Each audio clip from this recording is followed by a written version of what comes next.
Hello, Fleet Ready fam! Welcome to Fleet Ready Gaming. My name is Sivad, and welcome to the channel. Today we are going to be doing an episode of Sivad Reacts 2, checking out the latest episode of Inside Star Citizen. I've heard that this episode has a lot of juicy new drops in it, and I'm excited to check it out. So let's go ahead and get into it.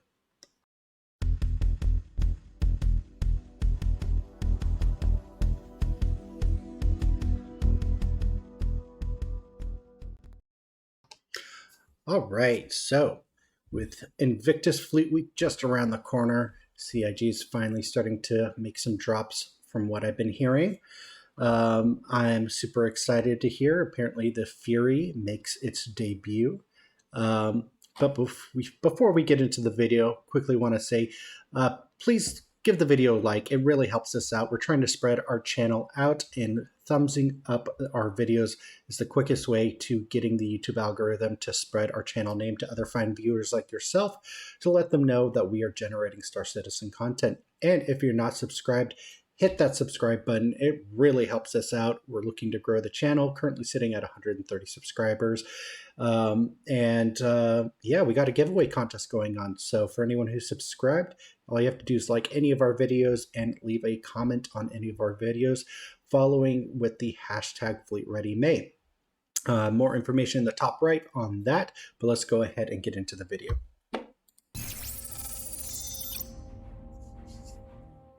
Populating the surface of Star Citizen's planets and moons is no small endeavor. From the tiniest of easy habs to the largest of landing zones, creating new places where players and NPCs alike can gather to buy and sell, collect and trade, create and destroy, oh my, is essential to our continuing efforts to expand gameplay opportunities within the persistent universe. Love those And with helmets the on the desk upcoming there. Alpha 320, members of the Montreal Sandbox team are doing just that with the newest edition of Derelict Settlements. More settlements. Since the last time we talked about these derelict settlements, we've been progressing quite well. We started with maybe one settlement last time we spoke, and now we're up to about 15 Nice. fully fleshed settlements with a unique look, narrative, and theme around them. The longest part is just finding a theme and then scouting these really epic locations throughout the maps, throughout the planets. And then we try and match the theme. Okay, what theme fits with this location? Let's say we're looking at cool mountaintops with really nice vistas, cool sunsets that are like on the side of a lake or a river, or just a little like a water source on the top of the Alps with like snow and everything. So we come up with these themes, and then we come up on the side with these really cool locations, and then we just like, okay, what can we match together? Let's find a cool name with them, and how do we make these unique settlements? You could easy see yourself like spend your life with your wife or your husband or whoever you want to play with, and just take it easy.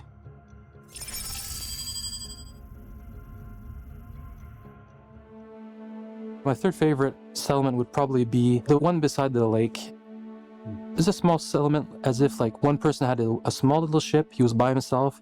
They landed in the woods, but near enough to a little lake. And he's like, I'm going to make this little, almost like a fishing cabin on the side of the lake and live this super peaceful life. It has a few little habs that are just like basically for shelter, for like shaded areas where they maybe has a little workbench or a little table that they're making like crafting elements. He also built like a little dock so he can like maybe fish there at night. We planted a couple little harvestables as well along the coast of the water. He has his little house to himself. He builds as he wants. Maybe players can come and visit, but it's like a really social kind of small little settlement where I could definitely see myself living if I crash my ship. That's what I would probably do, just make my one little shack, bring and him some medical supplies, build a little dock, and just look at the sunsets at night kind of thing. It's definitely pretty. The next most visually advanced one we nicknamed it Cable City. There's a lot of wires, so they connect a lot of the solar panels, the windmills, to all their habs. It's like overlooking this really cool lake down below. So we thought like it'd be a good idea to bring like the humidity aspect into it. So the terrain, we tried to make it a bit more muddier. We had like tracks of vehicles that went by. The terrain is just a lot more worked, a lot more detailed. So it just makes it feel like, yeah, the people are working there, or there's vehicles going by on a daily basis. They're probably scavenging like a ship that's nearby. we haven't really placed a ship for that one, but like it just story tells really well. Yeah, this a really badass I vista can't wait for with the when clouds ground and the vehicles can lake actually and drive around. the fog that lifts up in the morning. It's just a really nice one that came together super quick and super well. So I'd say that one is probably the second most fleshed out that I really like. The kit and all our object containers have been growing exponentially, which is making our work a lot faster. We're a bit more efficient, and we can use our Rastar tool to populate these settlements a lot quicker. We're building these kits as we go, so like every new settlement or every new theme that we find that we're missing little elements for like pathways, some visual keys that makes them a little bit more unique. So as we go, we're increasing the size of the kit because we keep adding a couple more per settlement. As these settlements grow, we get to also share with the new settlements that come in, so we're able to do really small settlements, but also go into these really, really large settlements where it's almost like fortresses or small villages. That's cool. Now we have some that are like fully fortified. We have That's awesome. added gameplay like where we can play King of the Hill. We got other ones with like turrets, defense walls, security gates, but everything's still in derelict kind of shape, a bit more like Mad Max, where it's not abandoned, but like they use ship parts, and these things are still decaying over time through the harsh weather conditions on these planets. These settlements that have been like there for like 100 years. Others that maybe the spaceship just crashed and like they just started building a village for the last couple of years. Some people would make something that's a bit more fortified to defend against nature and all the elements. Maybe some people would make like a bar just to invite their friends over, expecting to be rescued soon enough, I guess, or within the next several years. So we have like a bunch of farms, we have greenhouses, we can have like hostile, and we can have also just social settlements now with a lot more assets to play with. My favorite settlement or outpost that we've created so far is the one deep in the forest.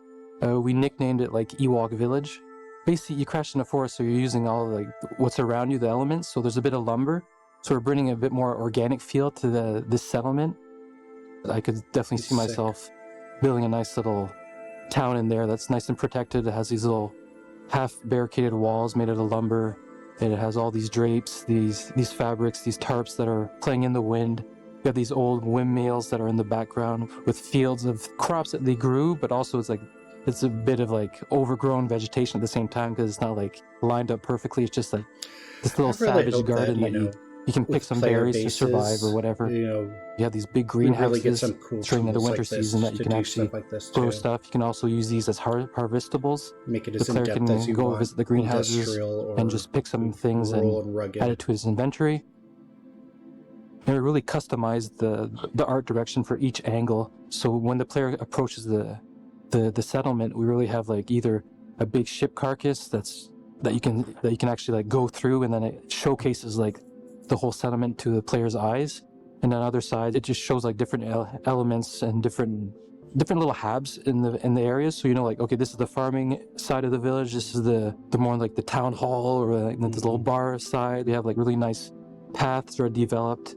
When there's mud, we put like little metal plates and panels so that the player, like, you can tell like it's clearly a path.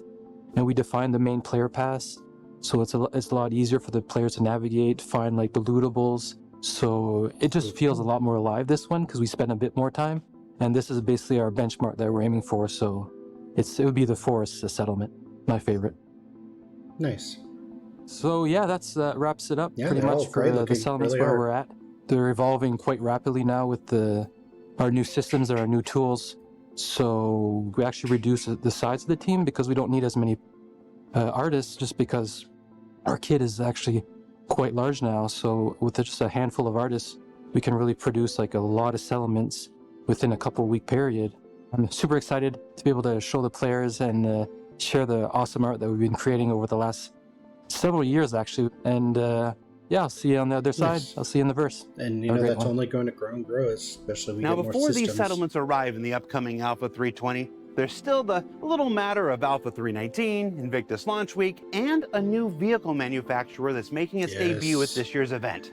And even though the big reveal isn't until next week, let's go ahead and have a quick chat with John and Will to see what we can squeeze out of them maybe a week early.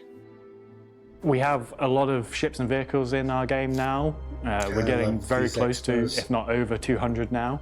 Keeping brands with a consistent theme is important because it helps immerse you in the universe. You see a ship of a certain style and role and you go, that's that manufacturer. And having consistent brand and manufacturers helps players give that initial read on what that vehicle is going to be. If they start branching out into every category under the sun, it sort of dilutes their visual identity and also their lore background. So having brands and sub-brands or entirely different brands helps strengthen that narrative. You look at it, you know, hey, it's that brand, it's going to roughly do this thing. So this was kind of a journey that started back when we introduced the MISC Razor, a racing ship underneath the MISC brand. And so we created this lore for them that one of the CEOs of the company had a real passion for racing. And so he kind of charged the company with coming up with their own version of the racing ship, which ended up being the Daedalus. And while that didn't quite take the Murray Cup as that CEO had hoped, a couple years later, the Razor came out and it was another attempt at them. The company itself was so excited and charged by the creativity that came out of developing the Razor, especially when paired with their groundbreaking Xi'an technology sharing program. They created a new division in the company, Mirai, pushing the aesthetics and the devotion to quality that MISC is known for into bold new directions. Mirai is essentially a performance brand, and performance is quite a wide-ranging category. So not only do you have things like racers come under performance, but also more militarized and very obviously military-focused ships as well. So while Mirai might have gotten its start in racing, that's not going to be where it stops. There's a lot of possibilities for where we can take this brand in the future. In introducing Mirai as a brand, it also gives us the opportunity to look back at the existing lineup of MISC ships and reevaluate whether they do still make sense to be in that brand or move to the new Mirai sub-brand. And as part of looking at this, it was clear that the Razor series was the ideal candidate to move under Mirai as a brand. As part of the conversation, we were also looking at the Reliant, and with its cool kind of hybrid cockpit and the way it rotates and really uses Xi'an tech, we were like, would this feel more appropriate as a Mirai ship? And going back and forth, it really was feeling more as an industrial workhorse that would fit better under the MISC brand. So the Reliant and the whole lineup of those ships will be staying with MISC. What kind of excites me about Mirai as a brand is this idea. We've seen this kind of blending of human and Xi'an technology already in MISC, and one of their charges is going to be taking it even farther. So the idea of these human ship designers looking at this Xi'an tech and saying, where can we take this? So it'll be really exciting to see what directions Mirai can take the grounding that MISC has provided them and take it even farther. So that was a little bit of info about our latest ship manufacturer, Mirai. I'm very excited for them. And if you want to learn more about the new brand and the ships they're developing, make sure to join us at Invictus. Oh, you're not going to show us the new ships? So what did we learn this week? Well, we learned that there are about 15 new derelict settlements, each with their own look and narrative that are being added to the Stanton system in the upcoming Alpha 320. That more and more will be added in subsequent patches and provide new opportunities for gameplay across the surface of its planets and moons. And that there's something new in the future of MISC when Mirai arrives at Invictus next week. What is it? They'd be furious if I said. Oh.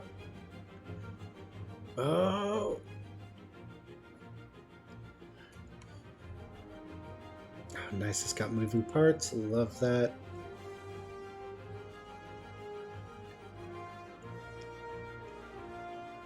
Oh, that's sick. That looks like a freaking... For Inside Star Citizen, I'm Jared Huckabee. Thanks for exploring the process of game development with us, and we'll see you all here next week. Like a TIE interceptor. That's awesome. Oh. Yeah, so the package arrives, and it's my new helmet, and it's supposed to be wearable, you know, and everything. So I put it on, and it's a miracle that it fits. And Chris is there, and he digs in the box and finds this bag of like 20 pads. And I'm like, what are those for? And he's like, well, it's probably so normal people with normal heads can wear it. And I'm just like,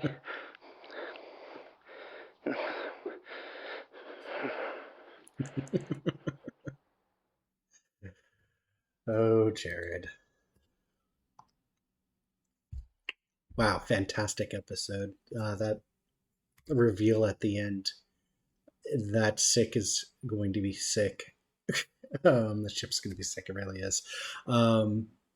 Can't wait till more official information comes out. There's definitely been a lot of talk about it on Spectrum as well as in the Leaks Discord.